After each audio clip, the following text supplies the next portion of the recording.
Welcome to the Midnight Stories Club. Here, we don't chase sleep, we chase shadows. Each night, a tale is shared. Each tale darker than the last. Sit back. Light fades. The stories begin.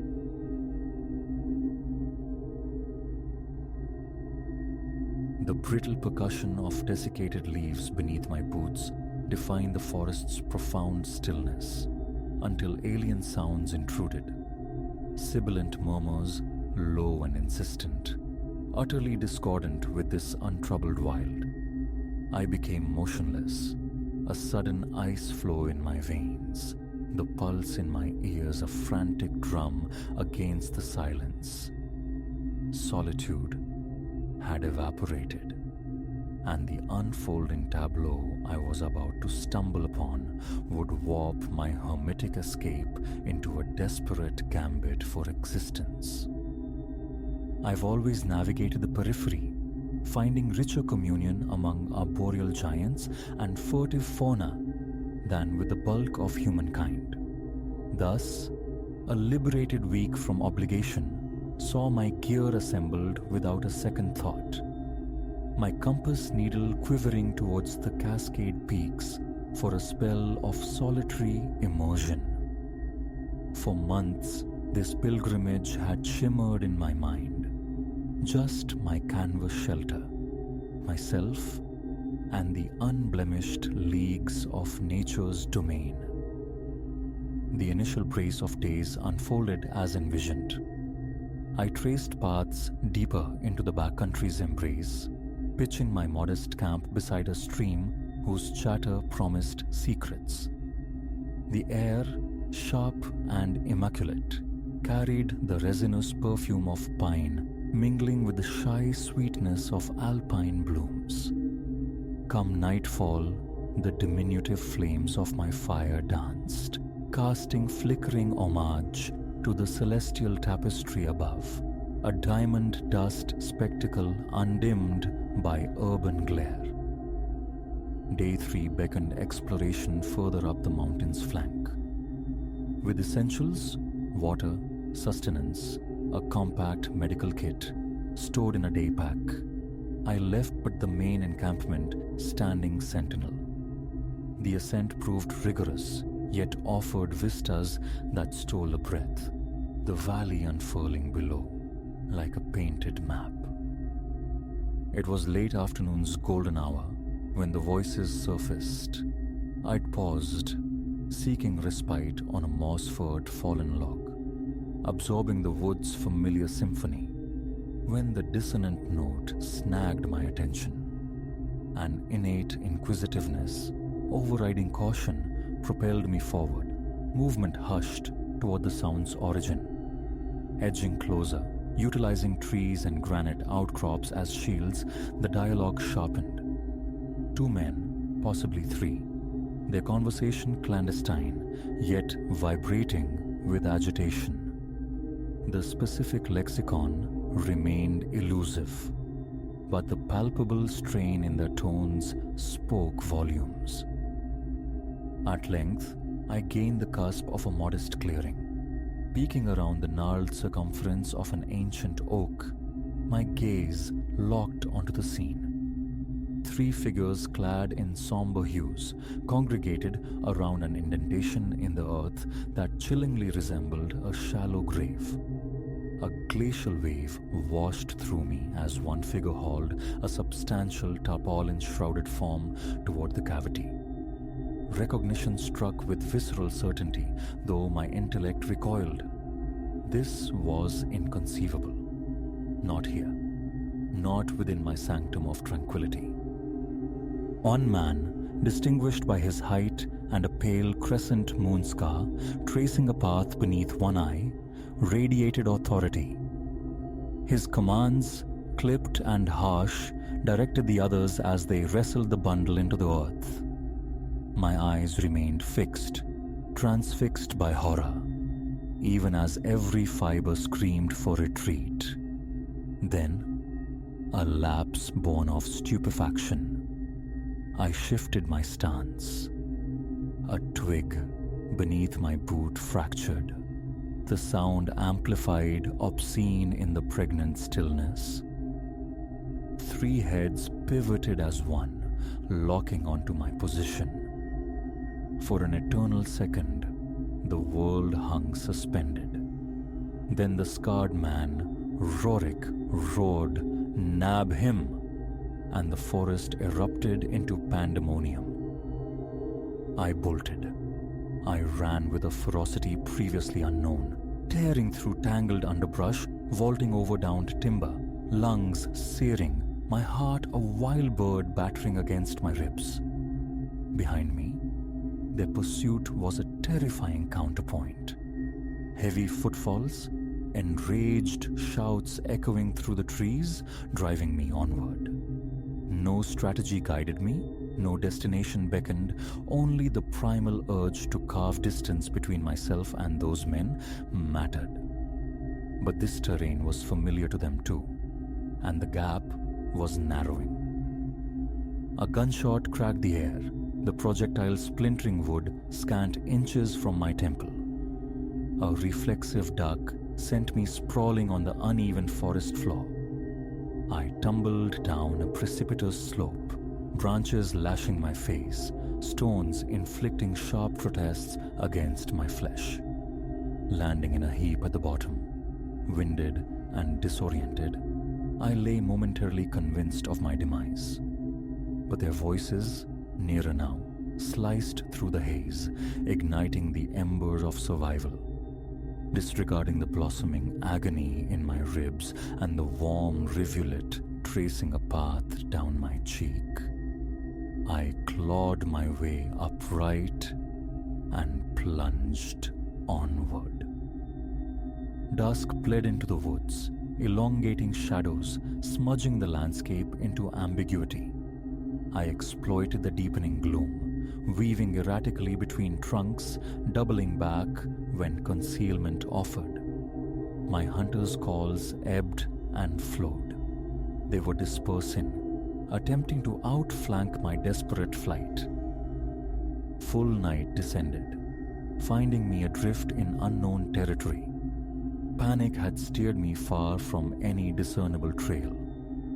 I was lost, hunted, bereft of supplies, communication impossible. The stark reality of my predicament struck with the force of a physical blow. Blind flight was a failing strategy. Thought was required. Forcing stillness, I pressed my spine against the rough bark of a colossal tree, striving to quell my ragged gasps. As my vision adapted to the ink-washed darkness, I inventoried my surroundings. To my left, the terrain fell away sharply. To my right, the hulking silhouette of a boulder cluster loomed. And ahead, was that the faint, mercurial shimmer of water? An idea coalesced, audacious but singular. Drawing a ragged breath, I resumed motion, now imbued with desperate purpose, navigating toward the aquatic gleam with utmost stealth. Every snapped twig, every rustle of leaf litter, registered like a gunshot to my hyper-alert senses. Yet desperation, mingled with a fragile tendril of hope, propelled me forward. Finally, I stood at the precipice of what revealed itself as a swift, turbulent river. Moonlight silvered the churning white water crashing over submerged rocks. It was perilous, potentially lethal, yet it represented my most viable path to eluding capture. I was poised to commit to the current when a voice sliced through the night air behind me. "Hold it right there." Turning, I saw Rorik materialize from the tree line, his weapon leveled unwaveringly at my chest. The other two, the heavy-set one and the wiry one, flanked him, their faces masks of fury and exertion. "End of the line," Rorik rasped, a cruel amusement twisting his lips. Should have kept your nose out of things, son. Slowly, I elevated my hands, my mind racing against the inevitable. Listen, I began, battling to keep my voice from betraying the tremor within. I don't know who you are, what this is about. I saw nothing. Just let me walk away. I swear, not a word to anyone. Rorik emitted a laugh, a grating, mirthless sound. Good effort, kid.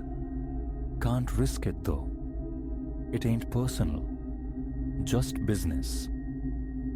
As he adjusted his aim, time seemed to distend. I registered the minute tightening of his finger on the trigger, the grim finality in his eyes, and I chose. With a convulsive movement, I hurled myself backward into the river. The glacial shock of the water expelled the air from my lungs. For a disorienting moment, panic submerged me as the current seized hold, tumbling me end over end in its powerful embrace. I fought toward the surface, gulping air as I was propelled downstream. Gunshots erupted, projectiles stitching the water around me. But the river, tumultuous and wild, had become my unlikely confederate, whisking me rapidly beyond their reach. I caught fragmented glimpses of my pursuers sprinting along the bank, their shouts receding into frustrated echoes. The ensuing passage, minutes or perhaps hours, became an incoherent montage of churning hydraulics, bruising encounters with unseen rocks, and desperate lung-burning gasps for oxygen. Battered, bruised, swallowing lungfuls of frigid water, I felt certainty that each successive moment heralded the last. At last, the current's fury abated slightly. Summoning a final reserve of strength, I latched onto a low-slung branch and hauled my sodden frame onto the muddy embankment. I lay there, racked by coughs and violent shivering, utterly depleted. As the adrenaline surge subsided, the stark contours of my reality sharpened. Alive, yes, but adrift, injured, and pursued by murderers. Devoid of sustenance, shelter, or orientation, the night air bit deep, and clad in saturated clothes, the specter of hypothermia loomed. Yet, the will to endure remained unbroken. I had navigated this far. I was resolute to see it through. With the first tentative strokes of dawn painting the horizon, I compelled my protesting limbs into action. Every muscle shrieked, but the pain was a secondary concern. Movement was imperative. I followed the river's course, reasoning it my surest conduit back toward civilization. As I trudged, fragments of the witnessed horror reassembled in my mind. The men's identities, their victims, and the most pressing question, my own path out of this morass. Hours crawled by.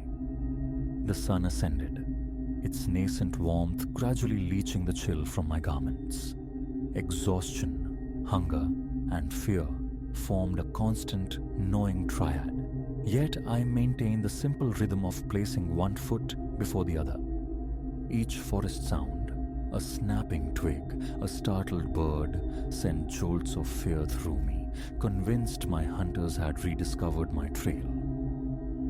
It was mid-afternoon when the most sublime music reached my ears, the mechanical thrum of engines. My pace involuntarily quickened, hope flaring within my chest. Shortly, I breached the tree line, confronted by the improbable sight of an asphalt ribbon cutting through the wilderness. And there, shimmering like a desert mirage, stood a ranger station. I practically collapsed through the doorway.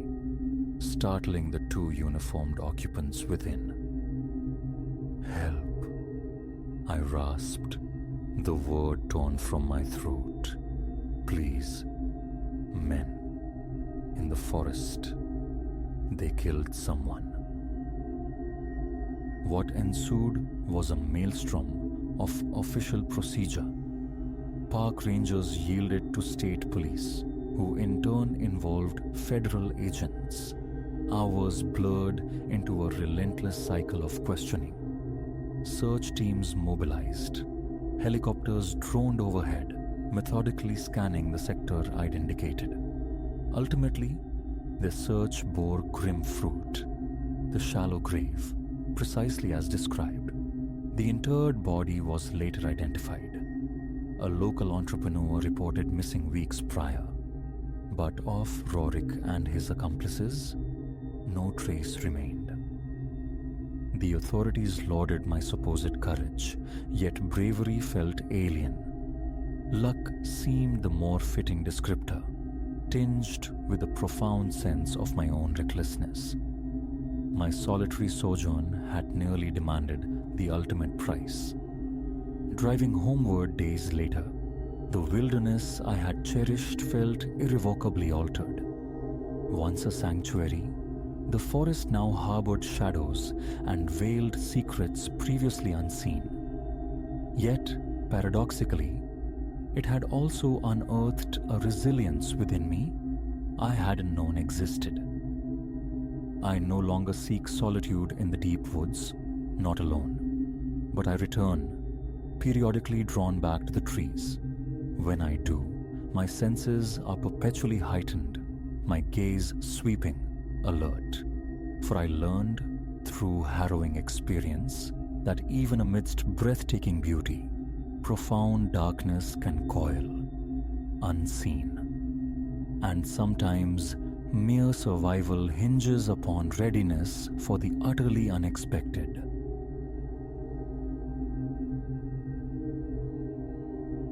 The memory clings, sharp and distinct, of that first encounter in the echoing vault of the auction house. I, Elias, merely a browser, adrift in a sea of forgotten histories, felt an inexplicable current pull me toward it. There, commanding a small space yet radiating presence, stood the phonograph. Its base a dark, almost obsidian timber, its horn a great brass bloom, tarnished by time to a muted gold. Intricate carvings, like secrets whispered in wood, traced its edges. No intention had I of parting with significant coin that afternoon, yet an unseen tether formed between myself and this archaic machine. My paddle, seemingly of its own volition, ascended. A number spoken into the expectant air. Silence answered. No rival desired this relic, and so it became mine. Leaving the auction house, a peculiar satisfaction settled over me, shadowed by the unsettling feeling of having claimed something not entirely meant for the living world. At home, it found its place upon a mahogany side table, an artifact casting long shadows in the afternoon light. A certain bruised nobility clung to it. Dents mapped the curve of the horn like old wounds. The wood bore the scars of years. Yet, its form held integrity, a presence far removed from cheap reproduction. Pride mingled with a faint disquiet as I welcomed it among my collected oddities. My fingers traced the wooden casing, sensing a roughness beneath the varnish, the lingering damp chill of long, neglected storage. That evening, beneath the soft glow of a lamp, I undertook its cleansing. A gentle cloth coaxed away layers of dust. Peering into the cavern of the horn revealed grime clinging stubbornly to the metal throat. A small brush dislodged it. Task complete, I turned my attention to the crank, the machine's mechanical heart. It refused my touch, frozen fast. A blockage deep within, perhaps rust seizing the gears or some vital component fractured, An internal surgery would be required. Oil and patience needed. I resolved to address it later, when time allowed, leaving it silent for the days that followed. At first, tranquility reigned. It sat, a dormant curiosity, an inert shape in my periphery. Then came the night, deep and still, as I lost myself in the pages of a book. A vibration, subtle as a moth's wing against glass, shivered through the floorboards. My gaze lifted, scanning the familiar room, seeking the source. The tremor intensified, coalescing into a low, resonant hum. It emanated from the phonograph.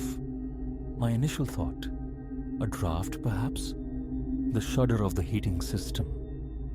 Dissolved as the sound found focus, channeled by the brass horn, a pressure building within its metallic throat. Rising from my armchair, a nervous flutter in my chest, I approached. The hum persisted, a steady, resonant drone, yet nothing visibly stirred. The crank remained immobile, the turntable bare. Still, this sound, this dull thrumming filled the space between breaths. Then, abruptly as it began, it ceased. The ensuing silence felt profound, heavier than the sound it replaced. A beat passed. I tapped the wooden casing. A hollow echo was my only reply. A settling, I told myself. The old materials adjusting to the room's climate. Nothing more. The following day brought renewed attempts on the crank. Still locked. I tried easing the turntable upwards, hoping to glimpse the mechanism beneath. It held fast, resisting my efforts. Not wanting to inflict further damage, I desisted. An expert, I decided. Someone versed in the eccentricities of antique sound machines would be consulted. For now, it would remain purely ornamental. What reason had I to suspect otherwise? Several nights later, the witching hour found me in the kitchen, the cool gleam of moonlight striping the floor as I reached for water. From the living room, a melody drifted, thin and ethereal. I froze, bottle suspended midair. Unfamiliar, the tune possessed a halting, disjointed rhythm, reminiscent of forgotten avant-garde experiments. Yet, no stereo played. The television screen was dark. Setting the bottle down with deliberate quiet, I moved towards the sound. Entering the living room, I beheld the phonograph's turntable revolving, sluggishly, unevenly, but undeniably in motion. No disc lay upon it. The needle arm rested low, tracing grooves in the empty air. And from the horn, that faint, spectral music issued. Rooted to the spot, uncertainty a cold fist clenching in my gut, I watched. What in God's name? Escaped my lips, a whisper swallowed by the room's charged atmosphere. Leaning closer, I discerned within the melody faint, high-pitched vocalizations. Not English, nor any tongue I could place. The voices undulated in patterns that scraped along my nerves, raising gooseflesh. A search for a power chord yielded nothing. The machine was purely clockwork and brass, untouched by modern electricity. Without warning, the rotation ceased. The music died. The needle arm clicked upright, autonomous. I recoiled, the frantic pulse in my ears drowning the sudden silence. The remainder of that night was spent pacing, my mind grappling for logic. A hidden device? Some ingenious, modern retrofit concealed within the antique frame. Yet, my earlier cleaning had revealed no such deception, and that stubborn crank remained resolutely jammed. Sleep, when it finally came, was shallow and fractured. every creak of the old house a potential prelude. For a week, daylight held the phonograph in check. It sat impassive, offering no hint of its nocturnal life. Each time I passed, my eyes lingered on the brass horn, half expecting, half dreading. Then, on the fourth night, precisely as the clock surrendered to midnight, it stirred once more.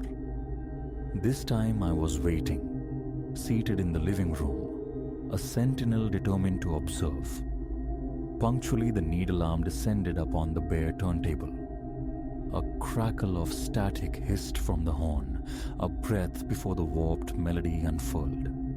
Closer now, I listened intently. The voices were clearer, a discordant choir weaving complex, unsettling harmonies. Words I couldn't comprehend spilled into the room. A queasy knot formed in my stomach. The air grew perceptibly colder. Fine tremors ran down my arms, an involuntary shudder. Minutes stretched, measured by the eerie cadence. Then, silence. A glance at the clock. 12:07. A performance of roughly 5 minutes, concluding as inexplicably as it began. My hand brushed against the machine. The wood felt unnaturally cool, as if touched by night frost. The turntable was still. The crank, predictably, immovable. Drawing a ragged breath, I retreated to my bedroom, clutching a book like a talisman against the lingering unease, the alien chanting echoing in my mind. Morning spurred me to action. The phonograph's provenance demanded investigation.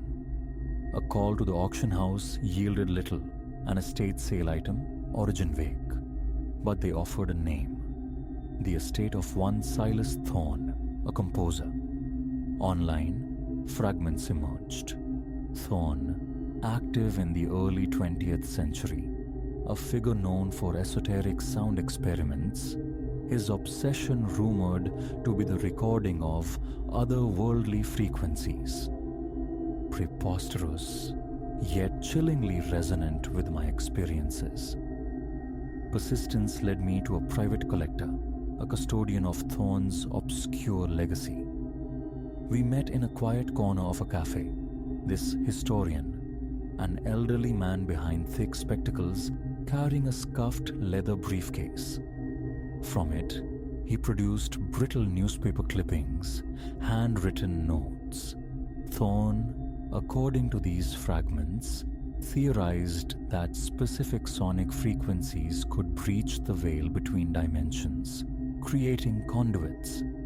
He'd built phonograph prototypes, machines designed to perceive sounds beyond human hearing. His contemporaries deemed him mad. He vanished from public life, his work dismissed, his prototypes scattered. One, perhaps, resurfacing at that estate sale. When I described my phonograph's midnight recitals, the historian regarded me with profound stillness. "Some say," he murmured, his voice low, "Thorne's devices can still resonate. Tap into transmissions not meant for us. Were it mine, Elias, it wouldn't reside under my roof." His tone was level, but his eyes held a flicker of genuine alarm. I left the cafe, the weight of his words pressing down on me. That night became a vigil. Beside the phonograph, I placed a digital recorder, intent on capturing proof. As midnight approached, my pulse quickened, restlessness propelling me from my chair to pace the floor, eyes darting to the clock. Precisely at 12, the turntable began its slow, groaning rotation. The recorder registered a burst of static, then the uncanny music bloomed. The voices seemed nearer now, more layered, underpinned by a low guttural drone. The hairs on my arms prickled. My palms grew slick with sweat. I gripped the back of a chair, anchoring myself against a rising tide of dread. I forced myself to watch, to listen, as the horn vibrated, the voices pleading, chanting, rising to a fever pitch before subsiding. My stomach churned. Breathing became a conscious effort. A desperate urge to flood the room with light warred with a paralyzing inertia. After its usual duration, silence fell. The recorder's display showed erratic spikes.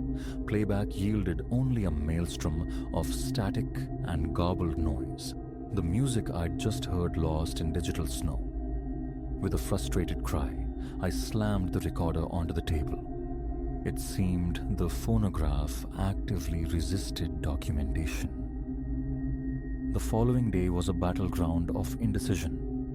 Dispose of it or delve deeper into its impossible nature? Flashlight in hand, I subjected it to meticulous scrutiny, searching for hidden wires, secret compartments, any rational explanation. Nothing. Just aged wood, frozen gears, inert metal. Utterly ordinary, save for its impossible midnight performances. Thoughts of Thorne's successful, terrifying experiments wormed their way into my consciousness. Had he truly opened a door? Every midnight, the ritual repeated. Each performance seemed subtly clearer, the voices gaining definition, though the language remained utterly alien. The physical toll mounted. Sweaty palms, dry mouth, a recurring pressure on my chest as if the air itself thickened. Sleep became a luxury, snatched in brief, uneasy bursts between the phonograph's silence and the dawn. My days grew frayed at the edges, marked by constant tension, an obsessive awareness of the approaching witching hour. After 2 weeks adrift in this cycle of fear and fascination, I sought professional help of a sort. An old repair shop specializing in vintage audio relics. To the proprietor, a grizzled man named Milo, I offered a diluted version of the truth. Erratic behavior, spontaneous operation, strange sounds. He agreed to investigate. Transporting the heavy machine felt like carrying a coffin. In his cluttered workshop, surrounded by the ghosts of defunct radios and gramophones, Milo laid the phonograph upon his bench. Tools flashed under the work light as he opened its base. I watched, tense. He probed the gears, the spring mechanism, the needle assembly. Confusion clouded his features. "Spring shot," he declared, tapping a rusted coil. "Completely seized. No physical way this mechanism can turn." He double-checked, poked at the inert works. "Yep. Needs a total rebuild to even think about playing." His brow furrowed deeper. He scanned the horn, the casing, searching for hidden electronics. Nothing. "Never seen the like," he finally admitted, wiping his hands on a rag. "Mechanically speaking, it's dead. Shouldn't make a peep." I paid him for his time, his diagnosis echoing in my ears. He advised keeping it as a static display. Restoration would be costly. I didn't mention the midnight concerts. He wouldn't have believed. Driving home, the phonograph beside me felt heavier than ever, imbued now with certified impossibility. Back in the living room, it resumed its station. A part of me screamed to banish it to the garage, yet another, stronger part. Curiosity, morbid fascination, compelled me to keep it close. That night, waiting for midnight felt different, charged with the knowledge of its mechanical inertness. Punctually, it began. The voices surged clearer than ever, seeming to articulate distinct, albeit incomprehensible phrases. A violent chill traced my spine. My arm trembled uncontrollably.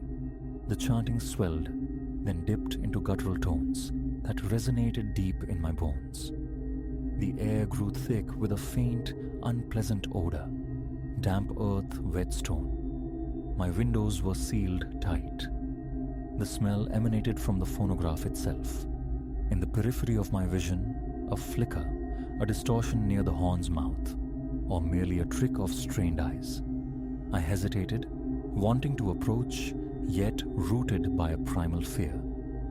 When silence returned, my shirt clung damply to my skin. The smell lingered. The next day, I considered selling it, finding some unsuspecting soul to inherit this burden. But the thought soured. How could I pass this on without warning? And who would heed such a fantastical tale? The calls went unmade. That evening, standing before it, I spoke aloud, my voice betraying a tremor. I don't know what you are, but I'm not afraid. A lie perhaps offered more to bolster my own crumbling resolve than to challenge the unknown. Another week bled into the next, each midnight marked by the same unnerving ceremony. My body learned the rhythm of dread, waking moments before the appointed hour. Sometimes the voices felt intimately close, whispering directly into the room. Other nights, they echoed from a vast distance, down some impossible corridor. An attempt to enlist a friend as witness failed. The late hour was inconvenient. I didn't press the issue, uncertain if company would dilute the fear or amplify it. More digging, this time through the archives of the local historical society, unearthed references to Silas Thorne's private journals. His writings spoke not just of frequencies, but of sound gates, portals allowing congress with entities dwelling beyond the threshold of perception. Beings, he claimed, perpetually present, awaiting only the right resonance, the right channel. A cold dread settled in my stomach as I read his words, thinking of the phonograph's clockwork precision, its autonomous existence. It sits there still, in my living room. I make no further attempts to move it, to silence it. Acceptance of a sort has set in. Every midnight it performs. My digital recorder captures hours of useless static. No rational explanation satisfies. I can only bear witness. A broken machine playing music from nowhere, voices speaking in no known tongue. My heart hammers against my ribs each night as the hour turns. I stand. I listen. I wait for the unease to recede. It never fully does. Are the voices real? A hallucination born of suggestion and fear? Or did Silas Thorne truly build more than a machine?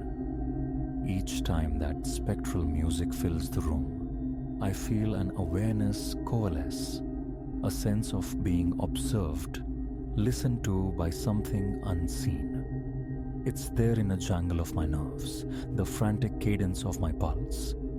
No shapes in the shadows, no spectral forms, just this pervasive, pressing presence. The thought of destroying its surfaces only to be pushed down by a deeper fear. What if breaking it makes things worse? Or what if it doesn't matter? So I wait, night after night. I wait for the first faint vibration in the brass horn. I feel my muscles clench. I hear the impossible rotation begin. I listen as those voices fill my home, chanting their alien litany. And when it falls silent, I remain, bathed in cold sweat, staring into the darkness until morning comes. This is my life now, irrevocably altered by a chance find at an auction. I, the collector, snared by the ultimate curiosity. Or perhaps it collected me. Either way, I am bound to it, hostage to its midnight transmissions with no clear path forward. only the certainty that when the clock strikes 12, the voices will return.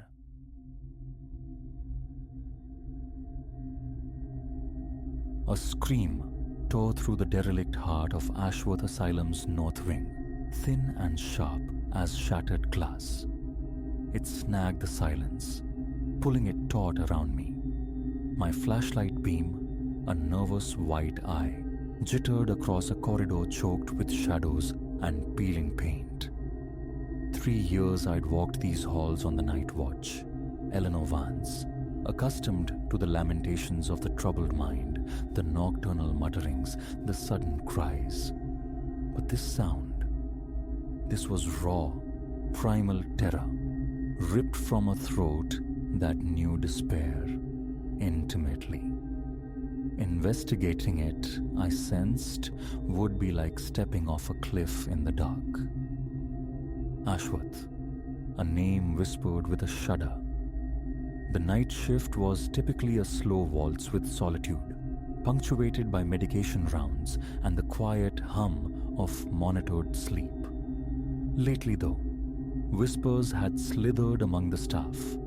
Phantom movements glimpsed in the shuttered north wing, equipment sparking to life unaided, noises that defied the logic of an old building settling. Management waved dismissive hands, drafts, frayed nerves. Standing there, pulse hammering against my ribs like a trapped bird, I knew better. This was no trick of the mind. Again the scream, fainter now, yet undeniably human, undeniably here. From the north wing, sealed months ago, ostensibly awaiting renovations that never began. Protocol screamed security, backup. But a morbid magnetism, perhaps a foolhardy sense of duty, born from long nights alone with the afflicted, drew me toward the heavy, bolted door marking the wing's boundary. Groaning, the thick wood yielded to my push, exhaling a lungful of stagnant air, thick with dust motes dancing in my light, scented with decay and something else. Something vaguely medicinal and long spoiled. Hello? My voice, small and thin, was swallowed by the vast emptiness. Wallpaper drooped like tired skin. Spectral shapes of abandoned gurneys huddled under shrouds of white cloth. Is anyone there? Only the profound, oppressive silence of neglect answered.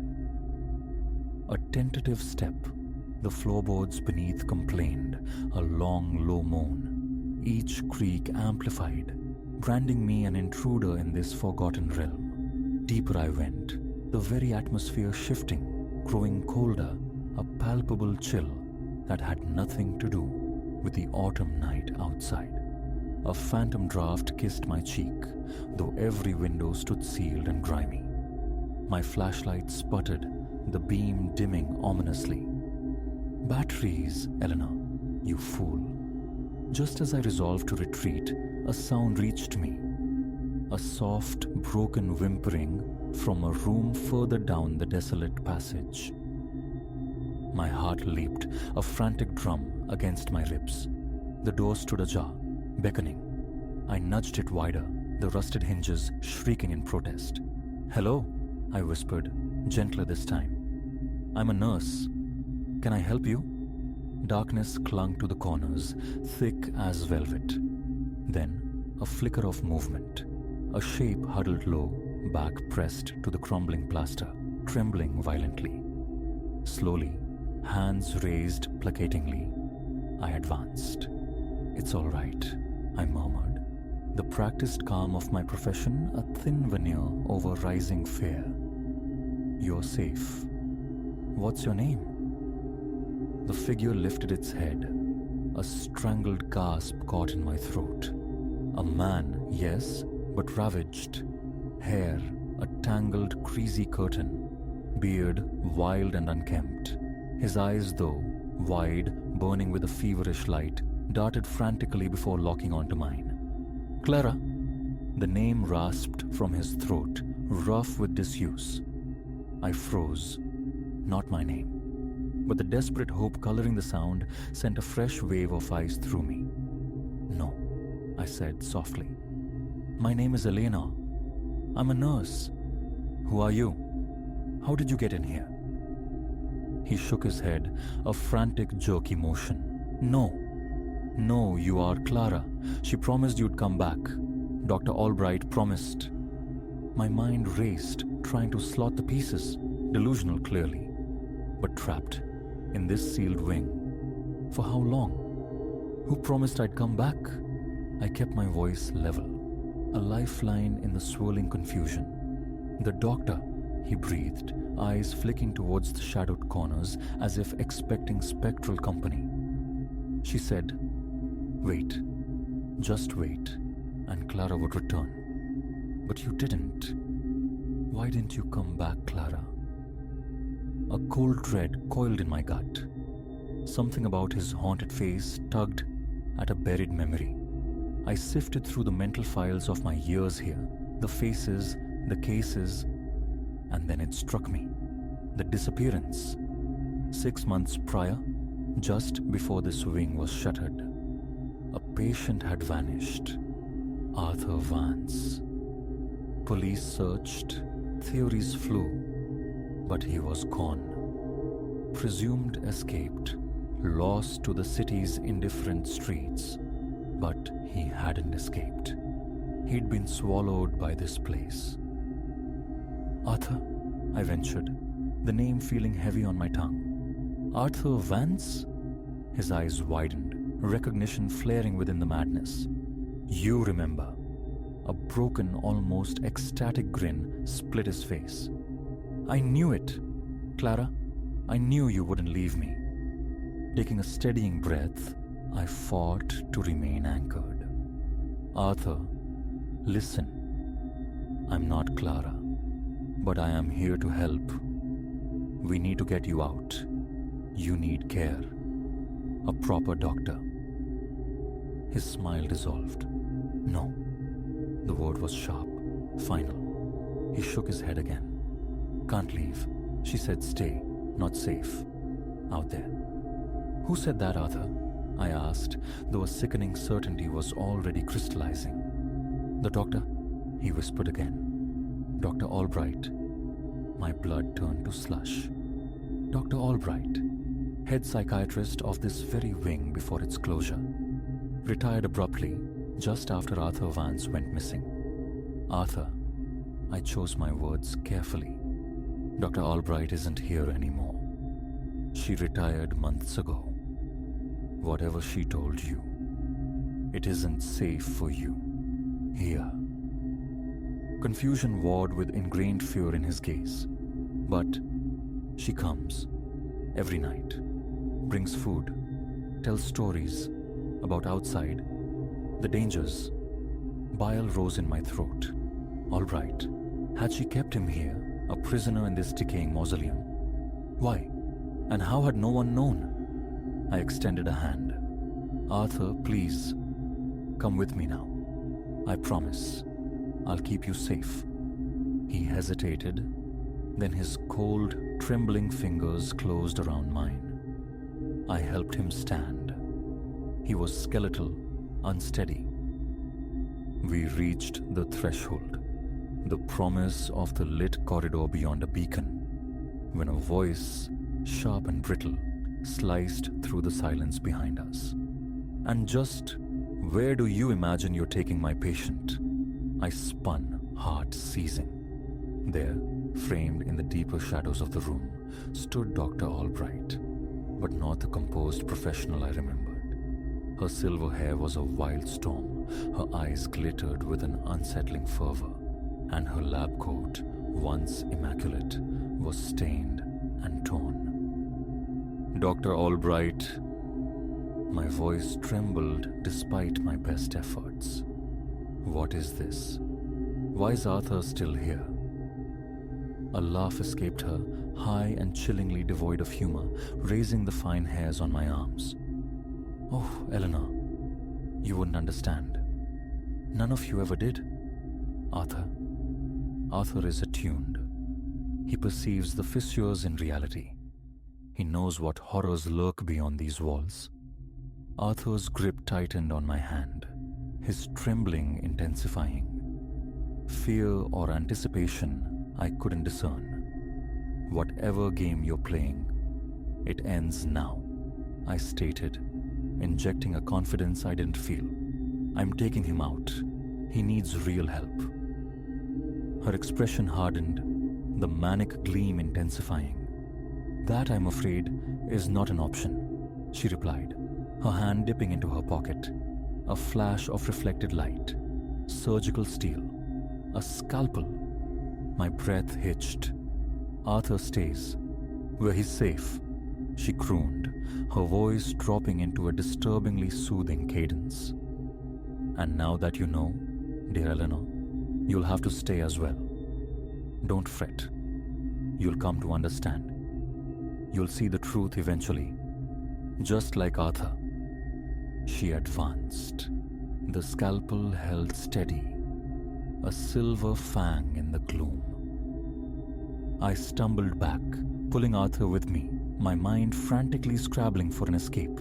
Then, salvation, unexpected and mundane. The rhythmic tread of footsteps in the main corridor, the jangle of keys, security, making rounds. Help! The scream ripped from my own throat, echoing crazily off the tiled walls. In here! Help us! Albright's eyes widened, a flicker of panic crossing her face. She lunged. Instinct took over. I slammed the heavy door shut, bracing against it with every ounce of my strength as she hammered furiously on the other side. The footsteps quickened, became a run. Shouted questions, other hands joining mine, pulling us back as the door finally burst inward. The ensuing minutes were a blur. The swift, efficient restraint of Dr. Albright, the gentle urgency of paramedics assessing Arthur, the arrival of police, their questions a low drone against the ringing in my ears. As they led Arthur away, wrapped in a blanketer, his eyes found mine across the chaotic scene. Fear lingered there, yes, but beneath it, something else flickered. Nascent hope, perhaps. The first fragile dawn of returning awareness. What happens next remains shrouded. Investigations loom, reports must be filed, consequences faced. But sitting here now, the sterile quiet of the staff room, a stark contrast to the nightmare I just escaped. A profound disquiet settles over the relief, because the chilling truth remains. Sometimes the deepest madness doesn't reside in the patients locked away for their own safety. Sometimes it wears the trusted face of authority.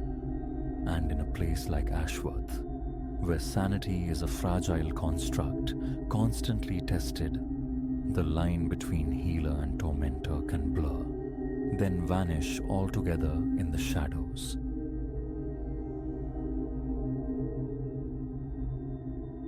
The forest symphony ceased, not faded, but extinguished in a heartbeat I can still isolate in memory. One moment, the reassuring thrum of nocturnal life. The next, a vacuum. I, Elias, had just secured the zipper on my nylon cocoon for the night when this profound stillness descended, absolute and unnerving. It was in the familiar quietude of deep woods after dark. This felt orchestrated, a collective inhalation held by wind, leaf insect, even the distant babbling creek. I'd sought this remoteness, this solitary weekend beneath cathedral pines as an antidote to the city's clangor, hoping isolation would scour my mind clean. Instead, a leaden weight plunged through my gut. The only sound was the frantic bellows of my own lungs, too loud, too shallow, echoing against my eardrums.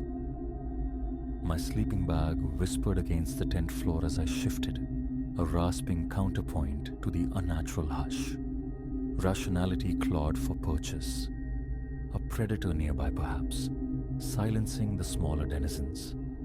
Yet when I held my own breath, straining to hear, the void remained unbroken. No owl's call, no scuffle in the undergrowth, nothing. Then the footfalls commenced, a ponderous tread, heavy and deliberate, circling my flimsy sanctuary. Too slow for startled deer, too unnervingly rhythmic for a foraging bear. Each thud vibrated through the thin fabric walls. I lay frozen, a rivulet of cold sweat tracing my spine, palms suddenly viscid. Every fine hair on my arms prickled upright. My fingers fumbled for the torch beside me. Its weak beam, when finally activated, painted useless patterns inside the tent, revealing nothing of the entity lurking beyond. A word tried to form, caught in a constricted throat, emerging finally as a strained whisper. "Hello?" Silence answered, thicker than before. The pacing halted. My heart hammered against my ribs, a frantic drummer in the void. Rigid, face inches from the taut canvas, I listened. Then the steps resumed, circling again, closer this time, each impact a physical blow against the silence. Desperation surged, a raw, primal instinct. I tore open the zipper, thrusting the torch beam into the oppressive dark. Light speared through the night, illuminating moss-draped trunks, glistening ferns, and, perhaps 30 feet distant, the stark silhouette of the derelict cabin I'd noted earlier. Its dilapidated form, roof sagging, a single vacant window like a cataracted eye, had intrigued me upon arrival. It looked like a skeletal husk claimed by time and rot, a place I'd instinctively avoided, preferring the known quantity of my own equipment. Now, its dark shape offered a paradoxical promise of refuge. Surely solid wood surpassed mere canvas against whatever prowled the night. Yet the beam revealed only emptiness, trees, and shadow. Still, I felt it. An undeniable presence, heavy as a physical weight compressing my lungs. I scrambled out, knees sinking into the damp earth, breath clouding in shallow puffs. The footsteps ceased abruptly, yet the sensation of being observed intensified. A prickling awareness across my skin, keeping the torch beam low, hesitant to provoke the unseen stalker. I hastily gathered my meager gear, a single pack containing essentials, water, a small utility knife. Moving with forced stealth, glancing perpetually over my shoulder, I saw nothing, heard nothing. I compelled myself toward the cabin, the path a mere suggestion through the undergrowth. Reaching the door, the wood felt cold, slick with dew.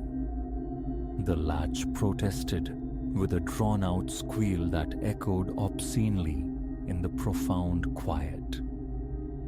Inside, the air hung thick and stale, redolent of decay and damp leaf litter. The torchlight skittered across a rough-hewn table, the splintered remains of chairs, and leaning incongruously against the far wall, a vast, time-clouded mirror. A looking glass. Here, swallowed by wilderness, its frame was ornate, intricately carved with serpentine motifs, writhing branches or vines, perhaps. The glass itself was murky, speckled with the dark bloom of age. Shoving aside a broken chair, I pulled the door shut behind me, the sound jarring. My heart still thrashed, but the solidity of the wall at my back offered a sliver of comfort. I slid down against the rough logs, focusing on slowing my breathing, drawing the stale air in measured gasps. 2 nights. That had been the plan. a necessary pilgrimage into solitude to cleanse the residue of a lost job and the corrosive arguments with Clara about dwindling finances. Isolation, I'd reasoned, would grant clarity, perspective. Now, I would trade anything for the tinny sound of her voice on a phone, the mundane glow of a neighbor's distant kitchen window. The aloneness felt absolute, terrifying.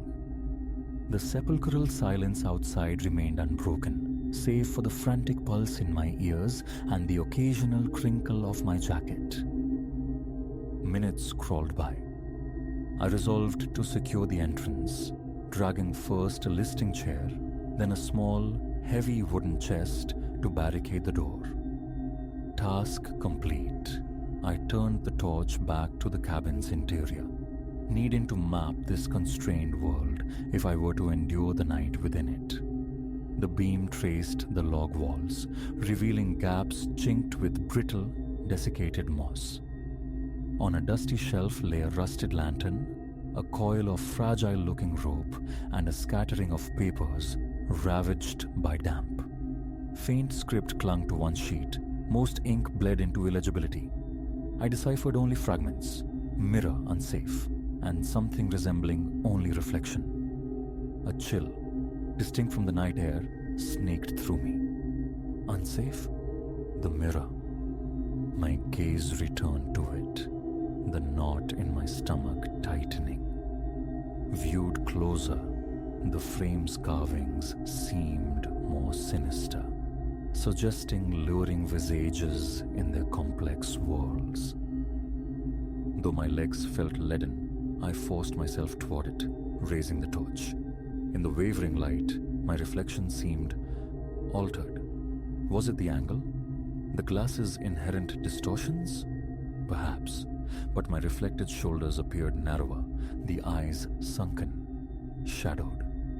Instinctively, I reached out to wipe the clouded surface. As my fingertips brushed the cold glass, a peculiar, static-like tingle shot up my arm. I recoiled, stumbling backward. Simultaneously, a faint creak sounded from outside the cabin. Instantly, I doused the light, pressing myself flat against the log wall, breath held captive. My body trembled uncontrollably, fear an involuntary, physical response. After an eternity suspended in listening, no further sound emerged. I risked the torch again. This time, the mirror showed something behind my reflection, a nebulous shape lurking in the shadowed corner of the room. I spun, light slashing through the space. Empty. The corner held nothing but dust and shadow. My head throbbed. Was stress fracturing my reason? I'd been so certain. A trick of ancient glass, frayed nerves. Yet the feeling persisted, visceral and unwavering. I was not alone. Shying away from the mirror, I moved to the cabin's single grimy window. Outside, only impenetrable darkness and the faint, skeletal outlines of trees met my gaze. Suddenly, a soft thump resonated against the exterior wall, as if something heavy had leaned against it. I froze, the torch trembling violently in my grip. Another thud, closer. Then, silence returned, gravid and menacing. My throat closed. Galvanized by a surge of desperate resolve, I fumbled for my emergency matches, struck one, and lit the rusted lantern from the shelf. It caught, sputtering, casting a weak, flickering amber glow that painted the small space in dancing shadows. I'd hoped the firelight might offer solace, but it only seemed to animate the mirror's frame, making the carvings writhe. I sought refuge in the corner opposite the door, lantern placed protectively at my feet, trying to find some measure of rest. For a long stretch, nothing happened. A treacherous calm almost allowed sleep's approach, but my thoughts raced, refusing peace. My watch showed midnight had bled into the small hours. First light was my only salvation, but dawn felt lifetimes away. Drawn by a morbid curiosity, I picked up the damp papers again, searching for answers. Most were lost to decay, but one scrap yielded more disjointed phrases, reflected footfalls. When forest falls silent. Barely legible, yet the implication resonated. The previous occupant knew this unnatural hush heralded something, and that something was tied to the mirror. The words "no escape through the eyes of the mirror," scrawled faintly near the edge, offered no clarity, only deepened the dread. My pulse leaped. Was the mirror a portal? A lure? A trap? Each glance toward its tarnished surface exerted a subtle pull, an insidious invitation to step closer, peer deeper. Without preamble, the footsteps returned, now directly outside the cabin door. A slow, dragging scrape, then another. My chest constricted. I gripped the torch in one hand, the small knife in the other, knuckles white. My breathing sounded obscenely loud. I fought to control it. The lantern flame wavered erratically. My gaze was unwillingly snared by the mirror once more. In its depths, I watched the cabin door swing slowly inward. My head snapped toward the actual door. Still shut, firmly blocked by the chair and chest. Heart hammering against my sternum, I looked back at the mirror. The reflected door stood wide open now, framing a tall, indistinct figure, its form lost in shadow. A metallic tang, like rust or old blood, filled my nostrils. Tears pricked my eyes. This couldn't be real. I sought my own reflection, finding a pale, sweat-slicked visage staring back in terror. But over its shoulder, emerging from the reflected corner's gloom, extended a long hand, grey, skeletal, reaching. I whirled around, knife brandished at empty air. Nothing. Again, nothing physical occupied that space. Nausea churned in my stomach. The mirror wasn't reflecting reality. It was weaving something else into the image. Echoes, phantoms, entities from some warped dimension. The mechanism was unknown, but the intent felt chillingly clear. The fear I felt was its sustenance. The silence, the footsteps, perhaps drawn by the mirror, perhaps generated by it. No signal, no help. Dawn remained my only hope. Time stretched, viscose and slow. I tried to avert my gaze from the mirror, focusing on the solidity of the door, the rhythm of my own breathing. But inevitably, drawn by a morbid magnetism, my eyes returned. Now, my reflection was smiling. While my own mouth remained clamped shut in terror, the lips in the glass curled upward, baring teeth in a silent rictus. My heart seized. I watched, horrified, as my reflection's eyes darted, looking past me towards something unseen in the room behind. This time, I refused to turn, sweat tracing cold paths down my neck. The lantern sputtered, its light faltering. The metallic odor intensified, acrid and cloying. Fear was a physical taste, dry and bitter on my tongue. Panic erupted, white hot and blinding. I had to cover it, the mirror. It was the nexus, the source or amplifier of this waking nightmare. Snatching up an old burlap sack I'd noticed near the chest, I advanced toward the looking glass. Each step felt impossibly heavy, as if wading through unseen mire. The reflection warped grotesquely, showing my limbs twisted at unnatural angles. I forced myself onward, heart threatening to batter its way out of my chest. With a final desperate lunge, I lifted the sack and flung it over the mirror, shrouding its surface. The instant the cloth fell, a faint, high-pitched shriek echoed from outside, distant yet unmistakable. Then, silence crashed back, heavier, more absolute than ever before. I stood frozen, knife still clenched, waiting. Minutes dripped by. The lantern's flame steadied, burning, with a quiet consistency. Slowly, cautiously, I retreated from the shrouded mirror, resuming my vigil near the door. My limbs trembled violently. I tasted the salt of my own sweat. I had confronted it, perhaps not defeated it, but resisted its insidious power, silenced its horrifying visions. Dawn arrived not with a bang, but as a gradual dilution of the oppressive blackness beyond the window. In the thin grey light, I dismantled my barricade. Before stepping out, I cast one final glance at the mirror, still draped in its burlap shroud. Outside, stepping onto the damp forest floor, my reflection momentarily caught in a rain puddle. For a disorienting second, the face looking back from the water seemed wrong, the eyes hollow, ancient. I blinked hard, and the illusion vanished.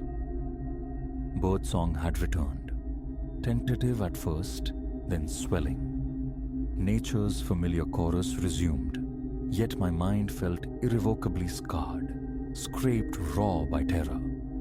I hiked out with grim determination, speed fueled by adrenaline, refusing even a single backward glance at the cabin's silhouette receding among the pines. Hours later, sealed within the metallic shell of my car, my skin still felt clammy, hypersensitive. My reflection in the rearview mirror regarded me, unnaturally pale. I stared into my own eyes, the unease coiling deep within my gut. Then, just before turning the ignition, I swear I saw it, a flicker of impossible movement behind. My reflected shoulder in that small, mundane rectangle of glass. In the compact mirror, the mouth of my own reflected face stretched, just fractionally, into something that wasn't quite a smile. I slammed the car into gear and drove, the highway reeling me away, yet carrying the sickening certainty that something had followed. Lurking now not just in the shadowed woods, but in the depths of any reflection I dared to meet.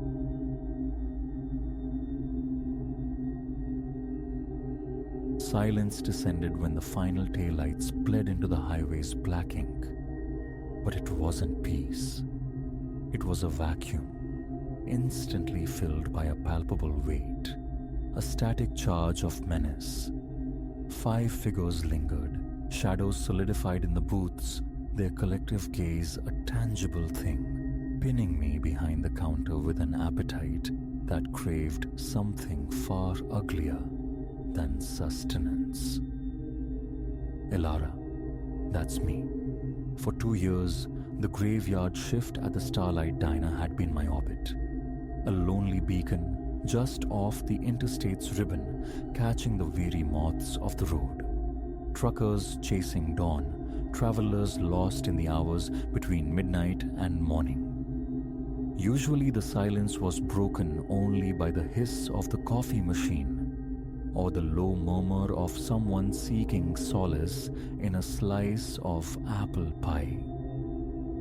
But this Tuesday ghosted past, slow even for the starlight.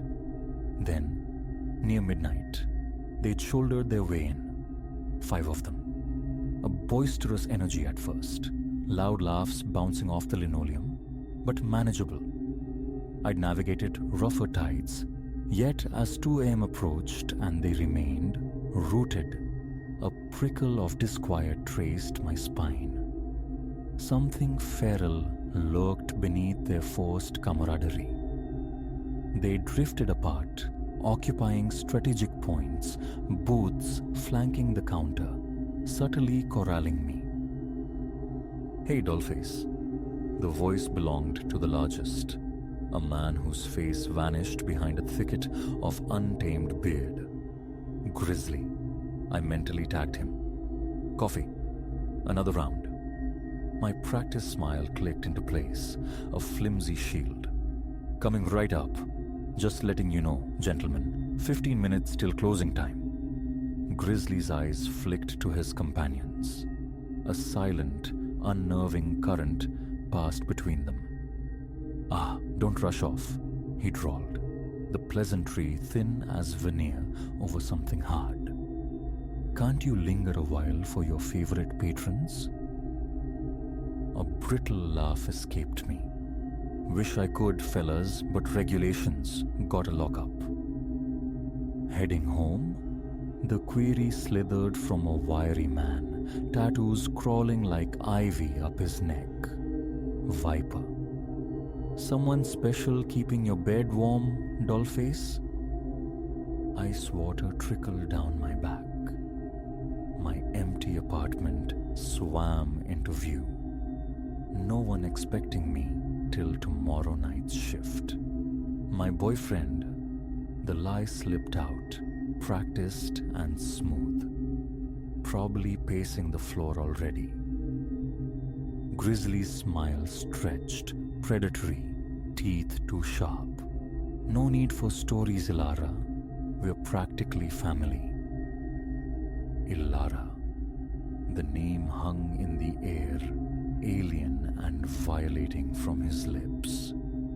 My breath hitched.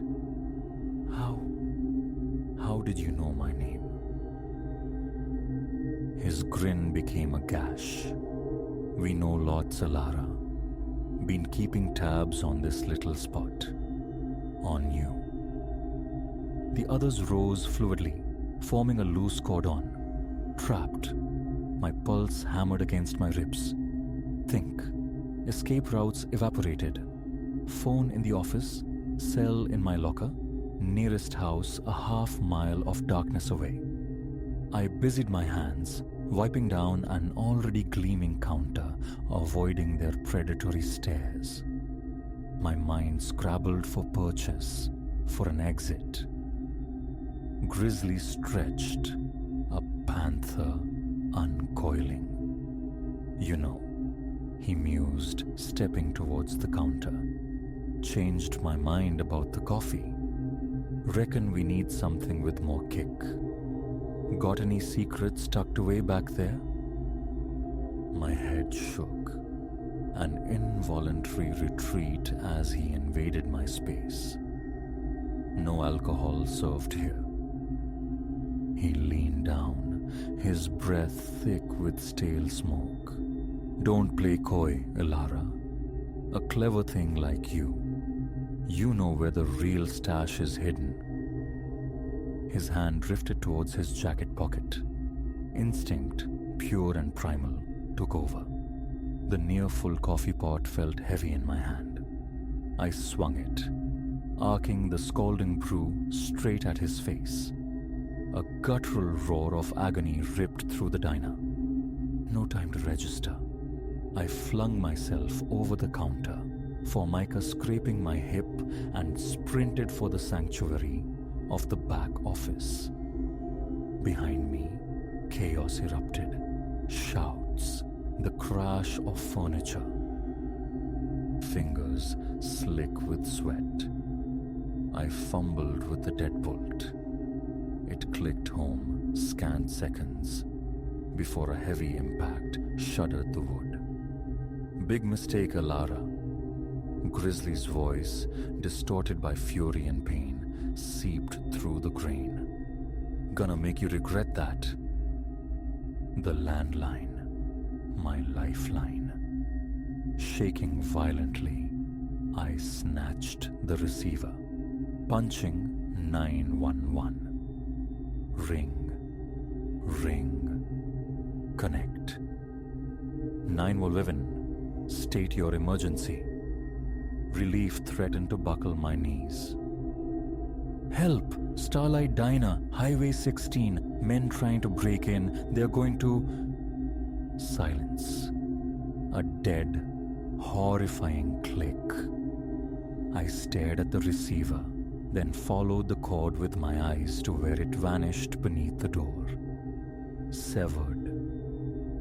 The assault on the door intensified, rhythmic thuds punctuated by the crack of splintering wood. It wouldn't last. Think. My gaze swept the cramped office. Filing cabinet, chair, dusty shelves, and a small, high window, grime-coated and forgotten. My only chance. I shoved the metal desk beneath it, scrambling onto the makeshift platform. The window latch was fused shut with ancient paint. Behind me, the door groaned, hinges screaming. I threw my shoulder against the frame, desperation lending strength. Crack! The latch gave. The window swung outwards on stiff hinges. Awkwardly, frantically, I hoisted myself up, squeezing through the narrow gap.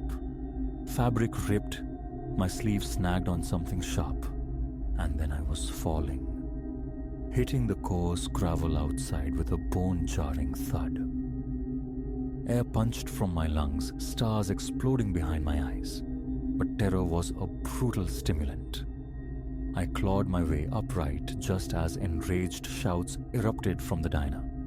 They knew. I bolted, gravel biting into my sockless feet. The highway ribboned away, a desolate, lightless void. No headlights offered salvation. Behind me, the back door banged open against the wall. There, the field. Viper's sharp cry sliced the night. Instinctively, I swerved off the asphalt, crashing into the adjacent field. Tall, dry stalks clawed at my skin, snagging my clothes as I blundered through the darkness. Their pursuit was audible now. Heavy, pounding footfalls, ragged breaths closing the distance. Time warped, each heartbeat an eternity, each gasp searing my lungs. My legs turned to stone, muscles screaming, but stopping meant death. My body screamed for surrender, lungs raw, vision blurring, then a flicker. Hope, improbable. Lights blooming in the distance. A house. Drawing on reserves I never knew existed, I surged forward, a final ragged sprint fueled by sheer will. They were closer, terrifyingly close, their curses carried on the wind. I stumbled onto a porch, hammering on the solid wood door with bruised fists. Help! Please, somebody, help me! A porch light blazed on, etching the scene in harsh relief. Movement stirred within. Please! They're right behind me. The door swung inward, framing an old man. Weathered face grim, a shotgun held steady at his hip. His eyes, sharp beneath bushy brows, took in my shredded clothes, the blood, the raw terror. Please, I choked out. Help. Without a word, he yanked me inside, the heavy door slamming shut, the deadbolt rasping home. Martha. His voice boomed through the house. Get the sheriff. Quick. My legs gave way, and I crumpled onto the cool linoleum, tremors racking my body. Through the window, dark shapes hesitated at the property line, deterred perhaps by the glint of shotgun steel. Then came the sirens, slicing through the night. A chaotic ballet of flashing lights, uniforms, paramedics, and the relentless tide of questions. Days later, news arrived. They were apprehended near the state line, a trail of violence and death stretching across 3 states in their wake. I recounted the horror, pointed fingers through two-way glass, spoke my truth under oath in a sterile courtroom. Seeing them caged didn't magically dispel the shadows of that night. 2 years have passed. The Starlight Diner remains a ghost in my past. Night shifts are unthinkable. Darkness breeds phantoms now. Loud noises make me flinch. Every unfamiliar face holds a flicker of potential menace. Yet, the fear doesn't own me. I escaped the crucible. I endured. I am more than what happened in the lonely hours before sunrise. I am the one who ran towards the dawn and found it.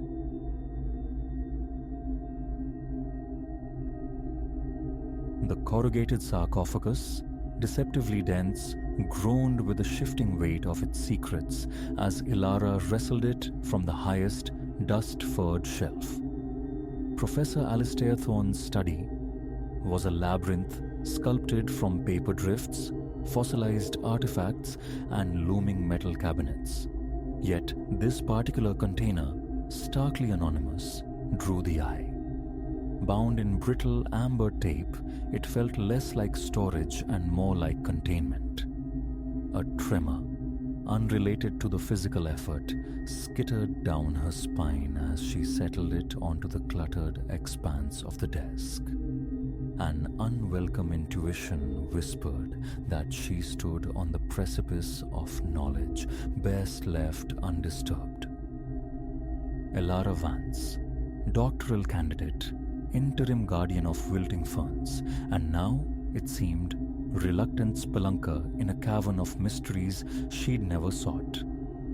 The entanglement began with predictable simplicity. Professor Thorne, her dissertation supervisor, required a custodian for his home whilst he attended a symposium overseas. Just keep the aspidistra alive and retrieve the post, Ilara, he'd murmured. Keys exchanged with an abstracted air. Oh, and perhaps impose a modicum of order on my study, if you find the time. Immensely grateful. He neglected to mention the study resembled a collision between a forgotten archive and a curio shop, detonated for good measure. Days she'd spent navigating the strata of academic debris, attempting to chart a course through the glorious chaos. And then, the box. Hesitation became a physical thing, her fingers suspended above the fossilized tape. This trespass felt profound, a violation beyond the remit of watering plants. Retreat, replace it, forget. But curiosity, that insidious velvet-voiced siren, hummed a counter-melody. Before the impulse could be rationalized away, she seized a tarnished letter opener from the desk's sediment and slit the binding. A breath of stale time, thick with the scent of decaying paper, sighed from the opened flaps. Within lay a trove of notebooks, their bindings softened by handling, their pages the color of weak tea. Interspersed were photographs, brittle newspaper fragments, and documents bearing the faded insignia of officialdom, ghosts from decades past. She lifted the uppermost journal, its leather cover yielding like old skin beneath her touch. Opening it revealed Professor Thorne's unmistakable script, yet the date inscribed, 1987, gave her pause. He would have been barely out of adolescence then, a young man on the cusp. As Ilara began to decipher the looping cursive, the tangible world receded. The cramped confines of the study, the metronomic pulse of the mantel clock, the distant rumor of traffic, all dissolved. She plunged into a narrative that shimmered with the unreality of myth. The journal chronicled Thorne's inaugural anthropological venture, a pilgrimage deep into the emerald labyrinth of the Amazon, pursuing whispers of an uncontacted people gifted with impossible talents. What he documented defied the neat categorizations of science. He wrote of telepathic communion, of wounds knitted whole by mere touch, of an uncanny prescience that permeated the tribe. Initial entries wrestled with skepticism, seeking logical frameworks, but the weight of observation pressed relentlessly, forcing him toward the precipice of the unbelievable. Her pulse quickened as she navigated the brittle leaves. Photographs captured figures adorned with intricate markings that seemed to phosphoresce in the jungle's low light. Detailed botanical illustrations depicted flora unknown to any taxonomy, annotated with notes on their alleged mystical potencies. Rituals were described in meticulous detail, ceremonies that seemed to fray the very fabric of known physics. Yet, traversing deeper into the chronicle, the narrative's current shifted. Exhilaration bled into apprehension. The final entries were compressed, the handwriting serrated with haste. Thorne spoke of unseen watchers, of unsettling accidents that mocked coincidence. The last page fractured mid-thought, a silent testament to sudden interruption. Elara lowered the notebook, her own hands mirroring the tremor in Thorne's later script. Surely this was fabrication, elaborate world-building, perhaps notes for some speculative fiction. But excavating further into the box unearthed darker strata. Official-looking reports, swathed in black redaction, still leaked chilling phrases. Assets secured. Anomalous proficiencies. News clippings recounted the inexplicable vanishing of an entire Amazonian settlement, and the photographs, spectral, blurred, capturing forms that owed more to cinematic illusion than human anatomy. A glacial understanding began to crystallize as she assembled the fragments. If this account held even a sliver of truth, Professor Thorne had unearthed something monumental, something dangerous, a revelation powerful entities would move mountains to suppress. Why preserve this perilous archive? Why leave it vulnerable, accessible? The answer struck with the force of a physical blow. He intended it to be found. Not oversight, but foresight. An insurance policy etched onto paper and film. Should misfortune befall him, the truth had its own life raft. As if summoned by the thought, her phone vibrated against the desk. An unfamiliar number. The text was brutally concise. Replace it. Forget you saw anything. Your safety depends on it. Ice water flooded her veins. Her gaze darted wildly, scanning the room, the window overlooking the quiet campus street. Nothing. Just the ordinary afternoon tranquility of academia. Prudence screamed retreat, sealed the box, erased the memory, returned to the comforting banality of footnotes and fern watering. But she couldn't. The enigma held her captive. Its implications were too vast. If Thorne's discoveries were authentic, they represented a paradigm shift, a redefinition of human possibility. With hands that shook, she began to capture images. Each notebook page, every document, every haunting photograph.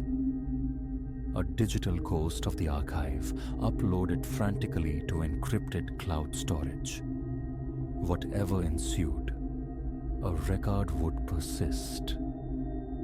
Her mind raced, a frantic counterpoint to the clicking phone camera. Who sent the warning? How could they know? And crucially, where was Professor Thorne? Was the European conference merely a stage-managed absence? So consumed was she by this urgent task, the sound nearly escaped her notice. Heavy, deliberate footfalls echoing in the corridor, halting directly outside the study door, a jangle of keys. Her heart hammered against her ribs. Panic surged. She scrambled, shoving the contents haphazardly back into the box, heedless of the former order. The lid was barely closed when the door swung inward. Two figures stood silhouetted against the hallway light. Men in immaculate dark suits, their faces impassive masks. Not campus security. One advanced, his hand slipping inside his jacket. Miss Vance. His voice was sterile, devoid of inflection. "We require you to accompany us." She instinctively recoiled, thoughts fragmenting. How did they know her name? What did they want? The answers resonated unspoken. They were here for the box, for the secrets sealed within. I'm afraid there's some mistake," she stammered, striving for composure. "I'm merely tending to the professor's plants." The man's expression remained unchanged. "Let us not complicate matters. We have inquiries regarding your recent findings." Her eyes flickered towards the window. Second floor. A survivable drop, perhaps. He anticipated the thought, move in with fluid, predatory grace to obstruct the potential escape route. That would be ill-advised, Miss Vance. Our intention is not to cause harm. A conversation is all we require. Yet, his eyes held no promise of dialogue, only the cold certainty of termination. Whatever Thorn had unearthed, these men were its designated undertakers. In that instant, resolve hardened within her. This couldn't be the end. The truth deserved more than quiet burial. Fueled by a sudden surge of adrenaline, she seized the heavy box and launched it towards them. In the fleeting moment of the startled reaction, she darted past, a blur of motion, into the corridor. She ran. Down the echoing stairwell, bursting through the heavy oak doors of the building, propelled by sheer terror. Shouts and the heavy thudding of pursuit echoed behind. But she didn't dare look back. She ran, feet pounding the pavement, away from the hallowed grounds of the university, into the anonymous flow of the town. Gasping for breath in the shadowed refuge of an alleyway, the magnitude of her situation crashed down. Her life had irrevocably fractured. She was entangled in a narrative woven across decades and continents, a mystery steeped in danger. The box was gone, but the images remained. The knowledge burned within her. A crossroads presented itself. Oblivion, attempt to reclaim her former ordinary existence, or immersion, follow the perilous breadcrumbs left by Professor Thorn, pursue the truth regardless of the cost. The distant wail of sirens grew closer. A sleek, black sedan cruised slowly down the adjacent street, its windows opaque. The choice was made. This was not an ending, but an initiation. The true expedition, fraught with genuine peril, lay ahead. Casting a final glance towards the building where her mundane life had evaporated, Elara Vance turned and melted into the intricate warren of the city streets. Whatever lay beyond the horizon, she would face it. For Thorn, for the silenced truth, and for the world-altering secret whispering from the heart of the Amazon.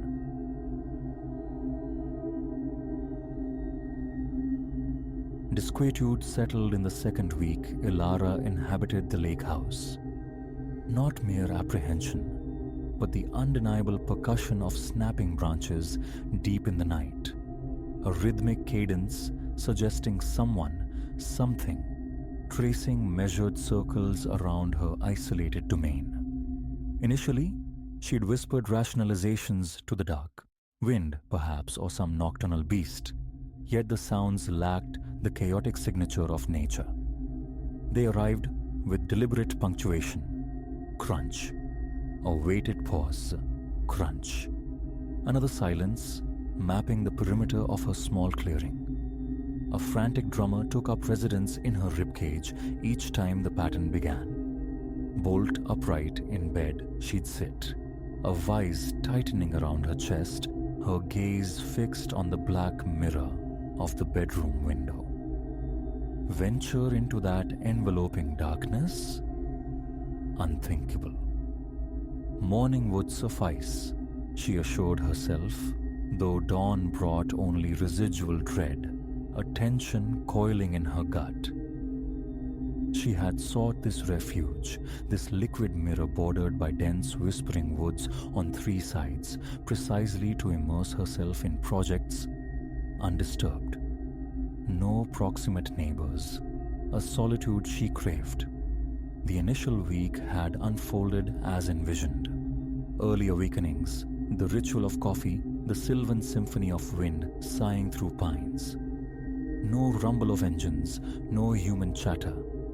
Only Ilara, the placid lake, the sentinel forest. A perfect tranquility, she'd thought, fragile and fleeting as it turned out. The third day unveiled anomalies in the damp earth flanking the house. Not random debris, but deliberate arrangements. Twigs and slender branches coerced into shallow, curved lines. Each cluster echoed the same crude geometry. Misshapen crescents, devoid of artistry, suggesting instead something dragged, something heavy. A shiver traced her spine as she discerned their rough trajectory, leading from the forest's shadowed edge toward her dwelling. Crouching, she touched a bent twig. It fractured between her fingers with a brittle snap that resonated unknowingly. Her mouth went dry. Who would be out here, manipulating sticks in the dead of night? She willed the unease away, gathering the fractured wood, casting it deeper amongst the trees. Yet days later, the patterns reappeared. Identical in location, smaller this time but retaining their disquieting shape. Footfalls circling, yet no distinct prints, only the scuffed signature of something looping endlessly. A prickling sensation crawled over her arms. The world tilted slightly. Overreaction, surely. The wind played strange tricks. She clung to that thought, retreating indoors. Sleep became elusive that night, her mind replaying the image of those earthen glyphs. Around midnight, the crunching recommenced. Closer now, just beyond the flimsy fence line. A slow, deliberate tread, crushing leaves and twigs underfoot. Ilara retrieved a heavy flashlight, but remained rooted inside, the threshold an impassable barrier. She stood paralyzed in the hallway for what felt like an eternity, summoning courage merely to peer through a window pane. Her stomach clenched. Her own breath sounded unnaturally loud in the stillness. Finally, inching toward the living room window, she parted the blinds fractionally. Darkness stared back. Then, from the direction of the forest, a protracted ululation ripped through the night air. Not wolf, nor coyote. She knew the calls of the wild intimately. This possessed an aberrant pitch, a resonance that bristled the hairs on her nape. Her knees threatened to buckle. She scrambled away from the window, heart hammering against her ribs. Morning found her by the lake, seeking solace in its glassy calm. Small waves whispered against the shore. Then, peripherally, near a stand of reeds 60 feet distant, she registered it. A tall silhouette, utterly still, cloaked in something resembling sodden moss or river algae. Its arms hung unnaturally low, its legs disproportionately long. Elara froze, transfixed. Her scalp tingled. The vise returned to her chest. She blinked, a desperate attempt to clear her vision, and the figure vanished. Only a faint ripple disturbed the water's surface where it had stood. Beads of sweat sprang to her forehead. She stumbled toward the spot, heart pounding a frantic rhythm, but found nothing. The reeds swayed innocently in the breeze. Wet impressions marred the muddy bank, however. Large, elongated, lacking the familiar architecture of human feet. More like smooth, toeless ovals pressed deep into the silt. Her pulse surged. Forcing herself to crouch, she examined them. They led away from the water, disappearing into the tangled undergrowth. A cloying miasma struck her nostrils. Decaying leaves commingled with the stench of stagnant water. She followed the impressions until the dense woods swallowed the path just a few paces in. That evening, Elara sat cocooned in the electric glare of the living room, her work untouched. The footprints occupied her thoughts. She attempted distraction with old films, but every external creak, every rustle, commanded her attention, finger hovering over the pause button. Faint, scuffling sounds drifted from the woods, sometimes mere whispers of wind. Then, near midnight, a flicker of motion at the periphery of the side window. She leaped up, her heart vaulting into her throat. Approaching the glass cautiously, she peered out. Nothing visible, but a faint, greasy smudge marred the pane, as if something damp had pressed against it. Her hand began to tremble uncontrollably. She checked the window latch, then embarked on a circuit of the house, verifying every door, every window. All secure, yet the feeling of vulnerability, of being exposed, remained palpable. The subsequent days passed without direct confrontation, but each dawn revealed fresh disturbances. Leaves scattered in bizarre configurations, more branches sculpted into those unsettling arcs. Some nights brought the eerie howl, others faint, intermittent clicking sounds emanating from the trees like stones tapped rhythmically together. The daytime silhouette remained elusive, though occasionally she fancied fleeting movement deep within the arboreal shadows. She began leaving every light ablaze throughout the night, both inside and out, installing powerful motion sensor floodlights in the backyard. Surely the sudden glare would deter whatever lurked nearby. But the following night, she awoke to the click-clack of the floodlight cycling on, then off, then on again, relentlessly. Slipping out of bed, pulling on a jacket, Elara crept to the back door.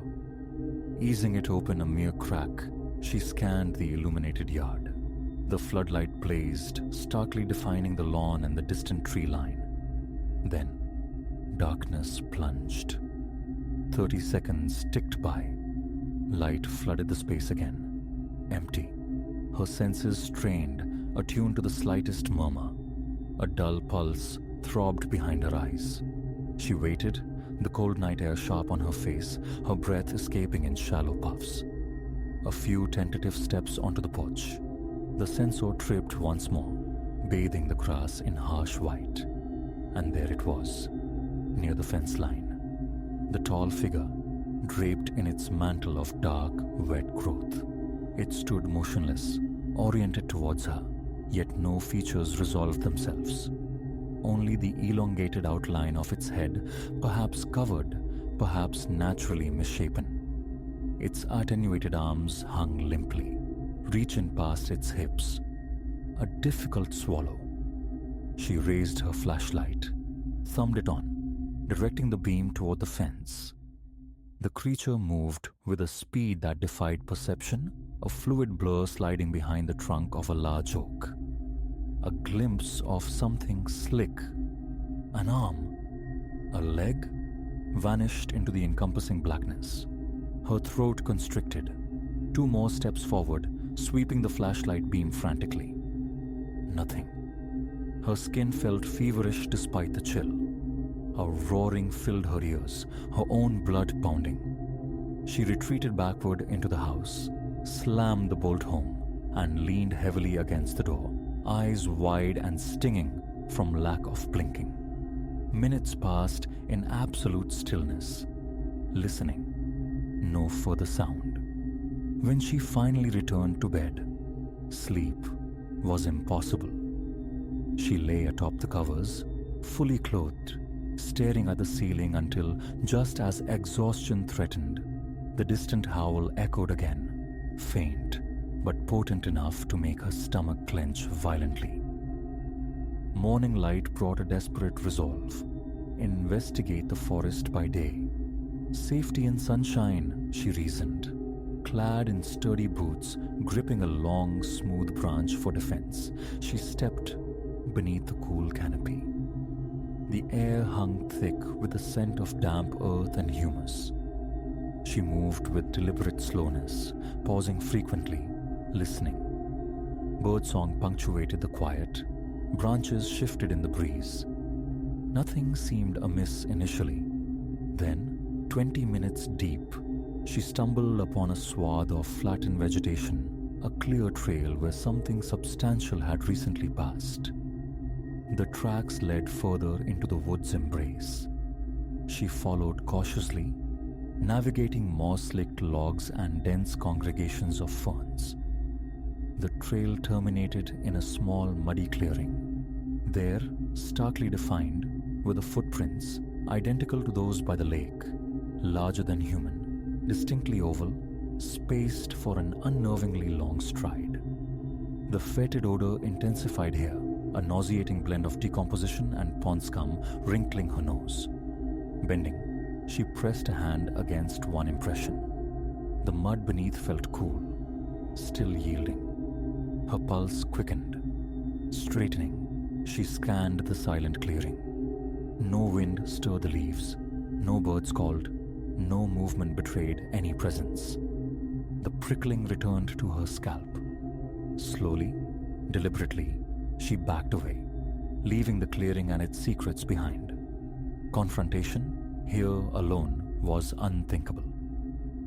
Subsequent evenings became rituals of containment, blinds drawn tight, lights blazing. Each night brought its own unsettling chorus, the snap of unseen twigs, the chilling ululation, and once a cascade of clicks that seemed to circumnavigate the house entirely.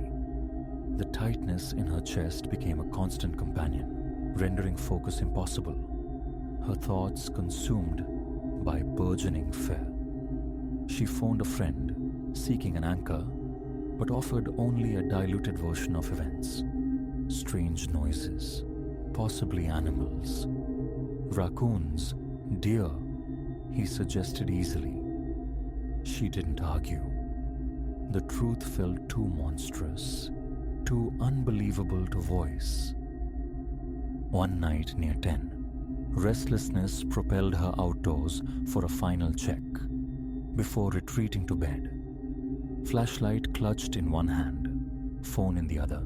She stepped onto the porch. The familiar yellow circle of the porch light illuminated the immediate grass. Beyond lay impenetrable darkness. Scanning the yard, stillness. She began walking towards the lake, seeking reassurance near the water's edge, placing each foot with deliberate quiet. The air bit cold, her breath pluming white. Halfway to the shore, A low, distinct clicking emanated from somewhere to her left. Her muscles locked. Her stomach plummeted. Whipping the flashlight beam in that direction, she caught a fleeting image. A tall shape dissolving behind a broad tree trunk, a momentary glint of wet, greenish texture. Blood roared in her ears, her pulse a frantic drum against her temples. She retreated slowly, backward, flashlight beam carving a defensive arc before her, refusing to turn her back. The clicking intensified, seeming to ricochet between the trees. Her teeth clenched against a rising panic. Step by careful step, she regained the porch. Inside, the door locked. Her hands shook violently, breath tearing from her lungs in ragged gasps. The tightness constricted her chest, her throat. A frantic circuit of the house, double-checking locks already secured. Then she collapsed into a living room chair, bathed in artificial light, flashlight gripped like a talisman. Her legs felt watery, her arms twitching at every gust of wind rattling the walls. She remained awake the entire night, straining to interpret every whisper from the darkness. The motion lights flickered intermittently, but she lacked the nerve to investigate. Now, dusk triggers an involuntary tightening in her muscles. A cold sweat slicks her skin as her mind races, anticipating another sighting of that impossible shape. No direct confrontation has occurred, yet a sensation of being watched, studied like prey assessed by a predator, is constant, visceral. Moving through her own home induces a chilling drop in her stomach. The phone remains perpetually in hand, a useless comfort. What could she possibly articulate? A tall, moss-covered entity is circling my house? The words sound like madness. Departure beckons, a siren call to flee and never look back. Yet another part, stubborn and perhaps foolish, insists on understanding before abandoning this place. Each night proves harder than the last. Sleep comes fitfully. Under the glare of the bedside lamp, a floor lamp angled into the corner, the hallway light spilling through the doorway. Darkness is the enemy. Any shape manifesting in the threshold must be instantly identifiable. Light offers a fragile shield, more psychological than physical. Daily, she scours the property's edge for prints. Most days, they're there, near the fence in patches of mud or loose soil. She follows them until the forest reclaims the trail. Sometimes, long vertical scratches mar the bark of trees, as if claws raked the wood. Touching the rough grooves, her breath catches, her heart accelerates. She scans the surrounding woods, half expecting the figure to be standing silently behind her. Peripheral flickers of movement tease her vision, but turning reveals only trees and shadow. Denial is no longer an option. The evidence is tangible, the fear of physical presence constricting her throat each night. What does it want, this creature of moss and shadow? How can it be dissuaded? All Ilara can do is maintain her rituals, the lights, the locks, the waiting for sunrise. But a deeper certainty grows. It is only a matter of time. Time before it breaches the perimeter, steps onto the porch, perhaps even tests the door. The thought lands like a blow to her gut, leaving her perpetually poised on the precipice of panic. Right now, she sits in the living room, bathed in the defiant glow of every lamp. Writing this, grounding herself in the act. Outside, the wind rises, rattling the trees. The motion sensor clicks on, off, a nervous pulse in the dark. Her eyes dart constantly to the windows. Her mouth is parched. Swallowing is difficult. Her fingertips feel like ice. She waits for the shape to resolve itself from the blackness. It's not visible, not yet, but she feels its presence behind a tree, perhaps, or crouched beneath the deck, listening. She cannot stop thinking about the next time she must step outside after dark. It will be waiting, she knows. And she doesn't know how much longer she can endure this vigil.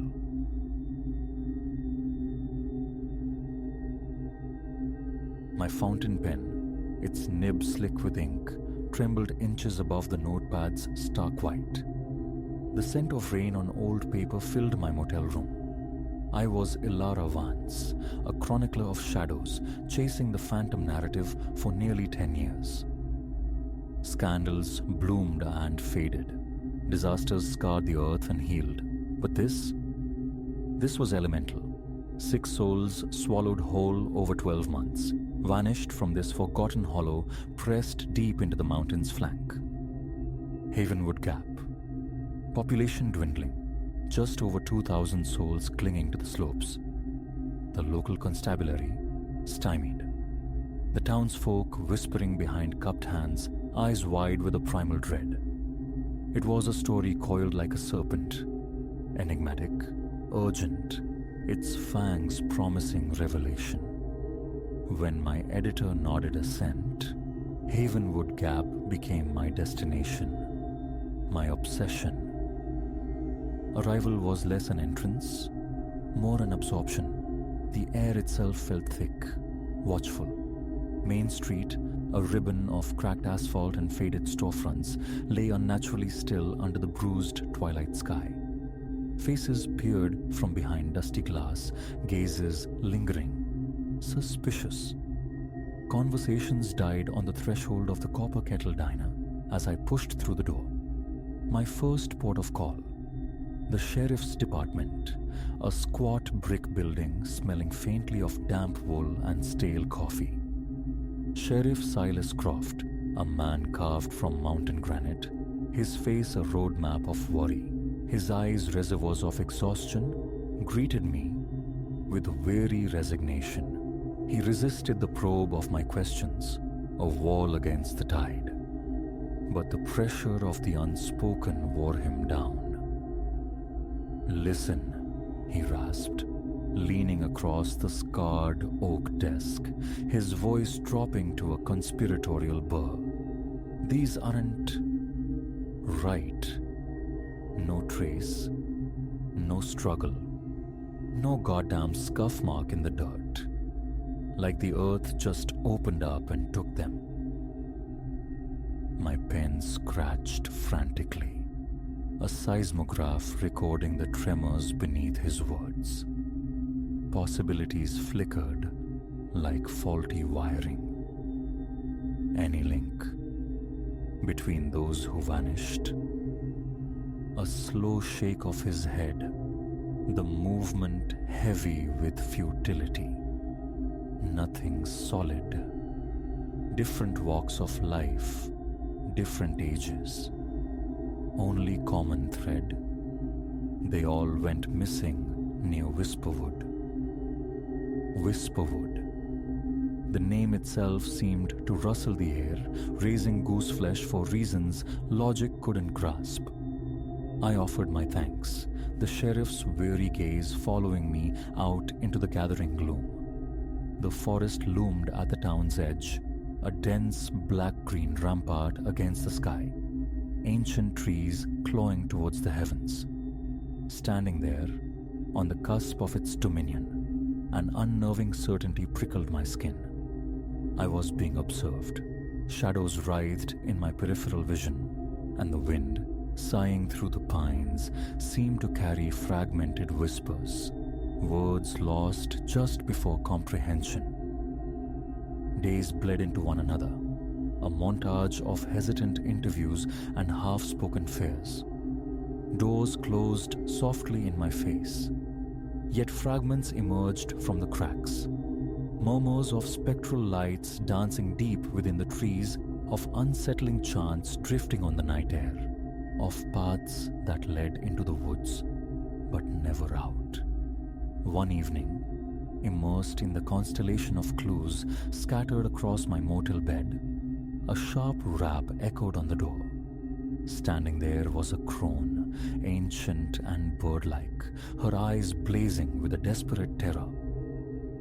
"You must leave," she hissed, her voice like dry leaves skittering across pavement. "Stirring things best left sleeping. You'll bring them down upon us all." Before bewilderment could shape a question, she thrust a crumpled scrap of paper into my hand and melted back into the night. My fingers, suddenly clumsy, unfolded the paper, a crudely drawn map of Whisperwood, one location circled in angry red ink. Prudence screamed, "Sheriff! Evidence! Procedure!" But the journalistic instinct, that insatiable hunger for the hidden truth, drowned it out. I had to witness it. The following dusk found me at Whisperwood's threshold, flashlight beam cutting a nervous swathe through the encroaching dark, my pulse a frantic drum against my ribs. The marked spot lay deep within, a trek of hours through tangled undergrowth. As I plunged beneath the canopy, the trees pressed close, a suffocating embrace, swallowing the last vestiges of twilight. Time dissolved. I navigated by instinct and the trembling map, the forest floor a treacherous carpet of roots and decay. Phantoms danced at the edge of my light. Whispers coiled around me, seeming to emanate from the very soil, the air, my own racing mind. At last, the clearing indicated on the map. At first glance, nothing. Just more oppressive trees, skeletal shrubs clawing at the air. Then my light snagged on metal. Half concealed by a thicket of rhododendrons, a low, angled door set into the earth. An old root cellar, perhaps, forgotten by time. My breath hitched. This was the heart of it. Every nerve-ending shrieked retreat, a primal urge to flee back towards the fragile safety of the known. But the story held me fast. Drawing a ragged breath that tasted of damp earth and something else, something cloying and metallic, I grasped the rusted iron ring. The door groaned open on protesting hinges, revealing stone steps plunging into absolute blackness. The strange, sickly sweet metallic scent intensified, billowing up like a noxious exhalation. Down I went, the flashlight beam a frail weapon against the oppressive dark. Each step echoed, amplifying the silence, deepening the dread. The cloying odor thickened, coating my tongue, my throat. Another door waited at the bottom. Light bled from beneath it, thin and flickering. Muffled sounds, rhythmic and guttural, pulsed through the wood. My hand, slick with sweat, closed around the latch. The scene that unfolded as I pushed it open is seared behind my eyelids, a permanent brand. A vast, natural cavern flickered under the unsteady glare of torches set in sconces. At its center stood a massive stone altar, its surface stained almost black in places. Figures clad in dark, heavy robes circled it, their faces lost in the depths of cowls. They chanted, a droning, hypnotic invocation in a tongue that scraped against reason. And upon the altar, bound and writhing feebly, lay a human form, gender indistinguishable in the wavering light. Transfixed by the grotesque tableau, I watched as one robed figure slowly raised a long, curved knife. Its blade caught the torchlight, flashing wickedly. A gasp escaped my lips, a tiny sound lost in the chanting, yet somehow instantly perceived. Every hooded head snapped towards me. Silence crashed down, absolute and terrifying. Then, the cavern exploded into motion. The cultists surged forward, their ritualistic drone twisting into guttural cries of fury. Instinct took over. I spun, scrambling back up the stone steps, legs churning, fueled by pure terror. Their footsteps thudded close behind, echoing in the confined space. I burst through the cellar door and into the night air of Whisperwood, running blindly, not daring a backward glance. Branches lashed my face, roots snagged my feet, my lungs burned with searing agony.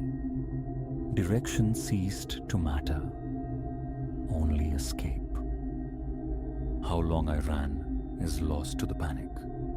It felt like an eternity, a nightmare loop of darkness and fear. Then, abruptly, the trees thinned. I stumbled out of the forest's grip and onto the rain-slicked pavement on the outskirts of Havenwood Gap.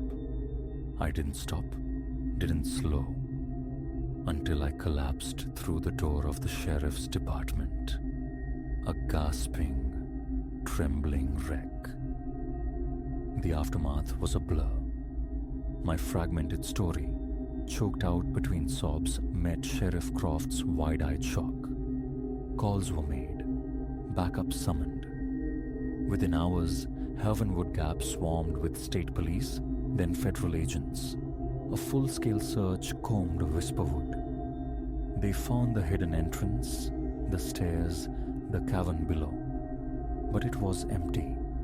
The cultists, their altar, their victim, vanished like smoke. Only the dark, indelible stains remained on the stone, silent testimony to the horror I'd witnessed.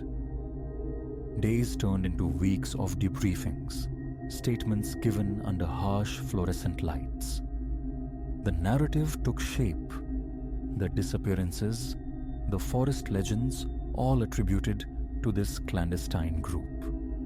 How long had they nested here? How many lives had they consumed? Questions likely never to find answers. My story screamed from headlines across the nation. Reporter exposes ritualistic cult in remote town. Accolades followed. Yet, triumph felt hollow, replaced by a cold, persistent dread. Because there was something I hadn't told the authorities, a detail I barely dared whisper to myself. In that heart-stopping moment in the cavern, as the hooded figures turned, one cowl had slipped just enough. A fleeting glimpse, obscured by shadow and torchlight. Yet the recognition was immediate, chillingly certain. Beneath one of those hoods stared the face of Sheriff Silas Croft. I fled Havenwood Gap as soon as I could, but the place, the woods, the knowledge, they clung to me like grave dirt. Some nights, when the wind moans just so, I hear the echo of chanting. Shadows in darkened corners take on familiar, hooded shapes. Trauma, I tell myself. Post-traumatic stress. Logical explanations for illogical fear. But a deeper certainty chills my blood. They are still out there. They know I saw. They know I know. And having unveiled their secret, I may have irrevocably marked myself. So, I write. I investigate. The relentless pursuit of truth is the only shield I possess. Perhaps by dragging these hidden things into the light, I can keep myself one step ahead of the darkness that now constantly laps at my heels. Perhaps